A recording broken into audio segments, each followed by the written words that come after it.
Magandang umaga po. Oo, Chairman, maraming salamat po sa panahon. Puntahan na po muna natin ito na mga nagrereklamo po ng mga PUV drivers natin, jeepney at bus po Opo. yan. Sinasabi po ng karamihan sa kanila, nahihirapan na po silang i-absorb itong patuloy na pagtaas ng presyo po ng diesel. Kasi nga, yan daw po ang pinakamalaki po sa kanilang iginagasta sa pang-araw-araw. Kayo po ba ay nakikipag-usap na sa kanilang sektor para po sa po pwedeng maitulong ng LTFRB sa kanila? Opo, we've been discussing this with them kung ano plano ng gobyerno starting off po sa fuel subsidy at kung hindi pa rin kaya yung fuel subsidy, yung service contracting at kung hindi pa rin kaya yung service contracting, yung ating last resort which is a provisional fare increase. Provisional fare increase. Yan din po yung nabanggit ninyo over the weekend. Ito po ba'y sigurado na talaga kung sakali man? Kasi ang dami rin pong posible na maging problema kung magkakaroon po tayo ng pagtaas ng presyo sa pamasahe. And are we talking about just the jeepneys or even yung mga bus operators po? Lahat po yan, no? Kaya nga po ang last resort lang po natin yung provisional fare increase dahil sana maunahon na kagad yung fuel subsidy. Though we have been waiting for the green light as far as fuel subsidy is concerned. Pinag-aaralan din natin, pinareport daw natin lahat ng regional directors po natin tungkol sa service contracting, yung mga rota na pwedeng bigyan ng service contracting. Tapos ikahuli-huli na lang po yung provisional fare increase. Oo, pero kasi nga Chairman, etong fuel subsidy natin, one time na bigayan lang po yan dito sa mga drivers at operators natin. At sigurado, yun pong patuloy na pagtaas ng presyo ng crudo sa world market, hindi naman po one time lang yun. So siguradong ang punta natin dito po sa fare increase. Sir, may Opo. tinitignan na po ba tayo kung magkano yung pagiging pagtaas ng presyo sa mga pamasahe po sa jeep at bus at kung kailan po ito magiging epektibo kung sakali mang dito ang punta natin? Meron na ho kami mga recommendations, no, as far as the provisional fare increase is concerned. But we will have to redo our numbers, no, in view of that yung large jump na inaasahan po natin bukas. At saka yung mga nag-adjust na po, nakikita natin na yung when we gave our recommendation for a provisional fare increase, iba na ho yung numero ngayon. No? So babaguhin ho namin yung aming rekomendasyon. Pero handa ho kami dyan. May rekomendasyon na po kayo. Sir, okay lang po ba malaman kung ano po itong recommendation ninyo? Kahit po yung hindi pa yung mismong kung yung mismong time kung kailan po ito ipatutupad. Your Opo. recommendation, ano po Well, yun mismo? Well, as I said, babaguhin doon natin yan. But initially, pag we were looking at fuel prices when it was still in the 50s, sabi namin, pag umakyat yan ng mga 61 to 65, pwede tayo mag-provisional fare increase na 50 centimos. No? But that's no longer true right now. We're looking at around 80 pesos per liter. No? So as I said, babaguhin ho natin yan. Pag-aaralan ho natin yan. Sana kung mathematical computation na ho, no? Madali hong i-compute kung magkano po ang provisional fare increase. But the harder part is yung flip side, no? Yung kakayanan po ng ating mga pasahero na i-absorb itong provisional fare increase na ito. Kaya lang po, nung time na ginawa nyo ito, hindi pa ganito kataas yung presyo ng crudo. Hindi So, pa, kung 50... hindi pa.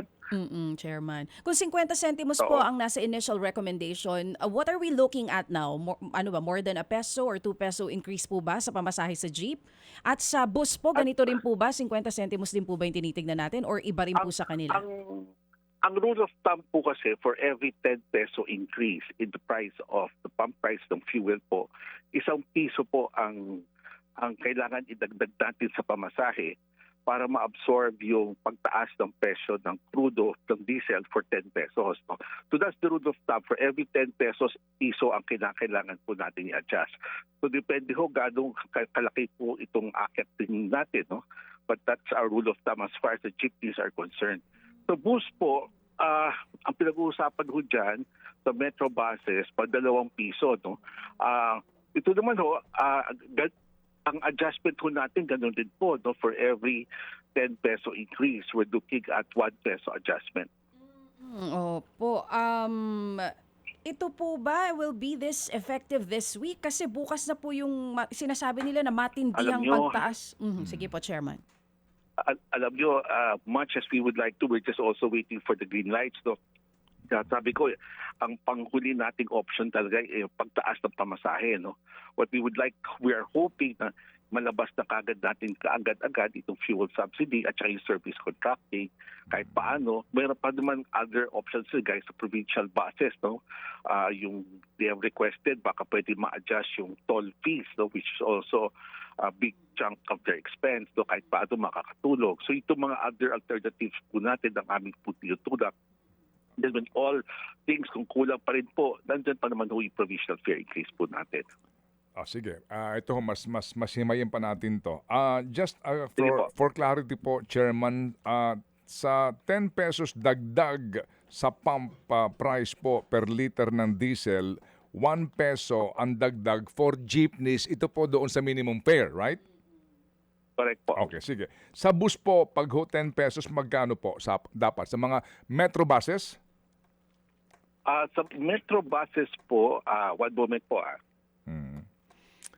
Alas 8:37. Halos ganun rin po. Piso rin po ang adjustment po natin Okay, sige. for every 10 peso increase.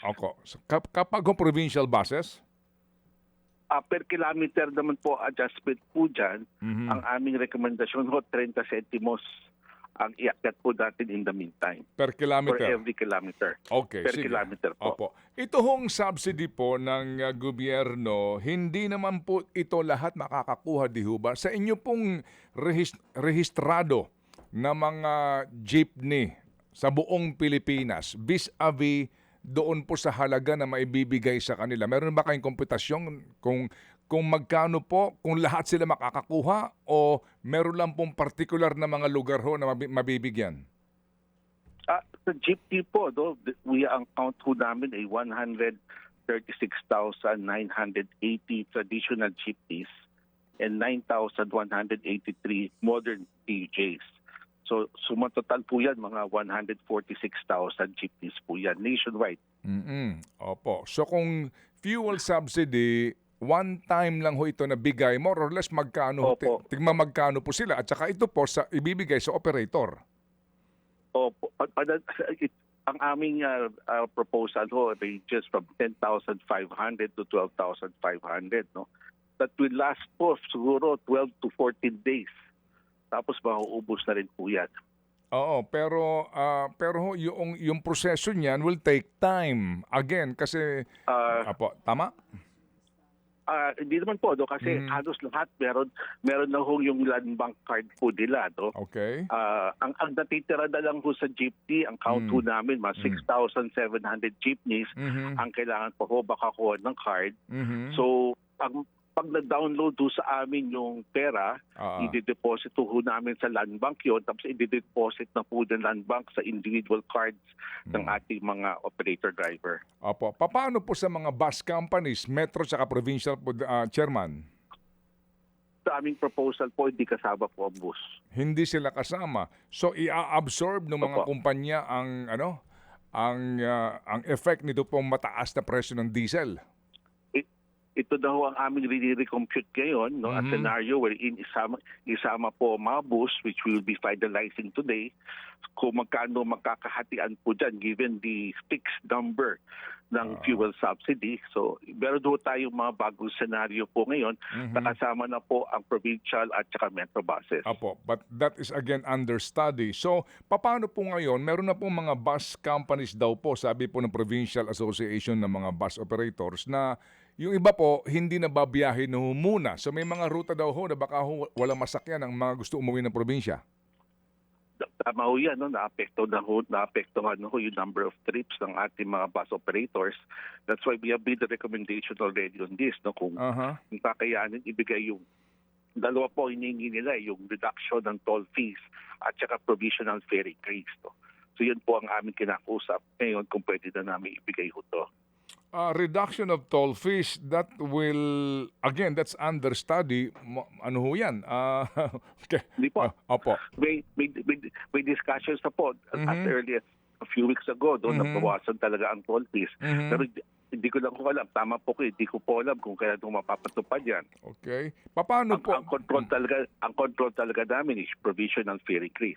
Well, yung nga po, I think that is inevitable, Chairman, with this present situation. That's correct. Kasi yung mga provincial buses na tumatawid from Luzon to Visayas, yung RoRo nila, Eh ngayon po, Opo, opo. ang Marina nagsabi na they can increase ng hanggang 20%.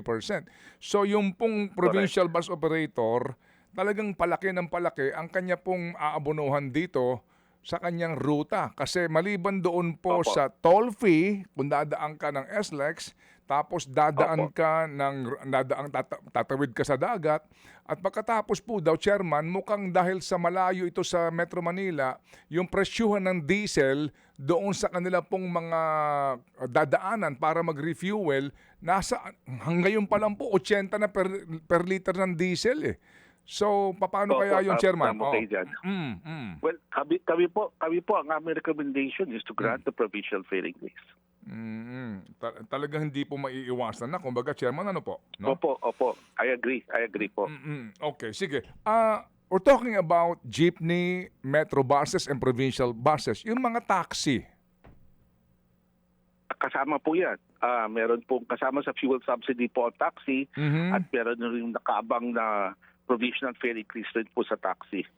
Opo. Pero again, yung po kasing subsidy, one time lang po nabigayan po ito, no? Opo. Doon, That's right po. Paano po doon sa kanilang flag down rate? Kayo ho ba'y posibleng magbigay din ng provisional authority na mag-umento? Ang ami pong hinihintay, Kated, kasi wala akong nag-file. Wala akong nag-file ng petition for fare increase on the part of the taxis. No? Pero kinocompute na ho namin yan. But for us to be able to grant it, there must be at least an applicant for a fare increase. As of this day, up of this very moment, wala pa hong naka-file ng fare increase among the taxi operators. Opo. Sige. So, siguro ho, no? Kailangan muna mayroong mag-file, hindi kayo pwedeng on your own magbigay po ng aumento provisional sa flag down rate. Hindi. Hindi po. Okay, sige. Kailangan may mag-file. Okay, sige. So kung babalikan ko po itong sa mga jeepney, ang pinag-uusapan natin minimum fare, wala na pong patong per kilometer. Hindi po namin po i-adjust muna yung per kilometer kasi mas magulo pa po yun. May magkakaroon ng panibagong fare matrix po yan. Tapos when the price of fuel goes down, mas mahirap bawiin yung fare increase kung per kilometer. So we're just looking at the first 4 kilometers. Opo. Kayo ho ba kasama nitong grupo na nag-aaral ngayon sa sitwasyon na ito, Chairman? Opo. O, sige. Kailan kayo huli nag-meeting? Well, kausap ko si Sec DOTI kahapon lang po ng umaga. Okay. Kahapon Sunday, no? Today, Opo. Sunday po. Opo, Sunday yes sir, po. yes sir. Kasi nga, alam niyo ho, nakababahala ito kasi nga yung uncertainty sa presyohan po ng petrolyo. Ang problema ho kasi ngayon na iniisip ng iba, kung napaghahandaan po na po ninyo ngayon pa lang, yung posibilidad na walang bumiyahe. Mabawasan po ng babiyahe po ng pampublikong transportasyon. That's why we are submitting today, Kated, a formal recommendation na kung pwede ibigay na, especially for the provincial buses kasi naapektuhan na po yung kanilang number of trips, no, which again affect the services, no, sa ating publiko. Dito naman sa jeepney, di ko po alam, tatansyahin po natin kailan yung fuel subsidy. No? If the fuel subsidy is coming forth, malapit na po yan, then maybe we can wait. But otherwise, nakaabag na po ang aming provisional fare increase po dyan. Okay, kasi tama ba 12,000 po ang fuel subsidy for jeepneys? Opo. Okay, kasi For modern jeepneys po, modern jeepneys. Yung mga traditional, magkano po? 5,000 po, 5,000. 5,000 sir, baka 2 araw lang yan na full tank. Hindi. Ang aming tansya po dyan, 10 araw po, Kated. At a 20 peso increase in fuel. 10 araw po yung 5,000. Okay. Well, anyway, sige po. So, kailan po ang today ho ba? Meron ng linaw ito, Chairman, para lang sa kaalaman po ng ating pong mga tagapakinig. Babalitaan ko po kayo, Kated, kasi as of this moment, linidawin namin po because of the projected large increase tomorrow, iba na ang sana kung piso-piso ang akyat, hindi naman, no? Pero so it changes the entire environment, Kated, with that large increase. Talagang mahirapan yung ating mga operator to sustain operations. TNVS, UV Express, MC Taxi, paano po? kasama rin po yan. So, Meron din pong provisional fare increase. okay. Pero meron pong fuel subsidy pala for TNVS. Meron din kong nakaabang na provisional increase for TNVS. Opo, meron ho bang mga aplikasyon itong mga to? Sir, na Opo, fare meron increase? po. At ang TNVS meron po. Okay. Yung pong mga may franchise na mga truckers, paano po? Wala ho, sila ho kasi by contract po sila ang kanilang mga ang kanilang fare, yung mga jet charge ho nila by contract. So they will be based on contract po sila. So kumbaga, sila po hindi regulated ang kanilang singilan. Opo, it is deregulated ho sa amin in a way kasi by contract stipulation lang po yan. Okay, sige. Kayo ho magpupulong ba kayo physically today itong mga namumuno sa DOTR at DOE at maging ang tanggapan ni Presidente? Paano po ang inyong pong pagpupulong today, sir? No, we would coordinate po kami sa aming mother agency, CATED, sa DOTR. Okay. Sige po. Sige. So, kung mamarapatin po ninyo, kung may decision po today, baka bukas po muli kami tumawag po para lang ho ninyo maipaliwanag itong isyong ito. Pag meron nung balita ngayong araw, Kated, we will let your office know immediately. Opo. Salamat po, Chairman, at good luck po sa inyo. Thank you. Thank you po, Kated. Salamat you po. na marami. Thank you. Mga kapatid, para sa iba pang mga balita at impormasyon, sundan niyo po kami sa X, Instagram, Facebook at syempre sa TikTok, True Network PH. Mag-subscribe din po kayo sa aming YouTube channel, True Network. May website din po tayo, truenetwork.ph, at pwede niyo rin po kaming mapanood sa Channel 19 ng aming True FM TV. Lagi pa rin makinig sa radyo dito po sa 105.9 True FM dahil dito, laging true sa'yo, kapatid. Dito tayo sa totoo, tunay at tapat.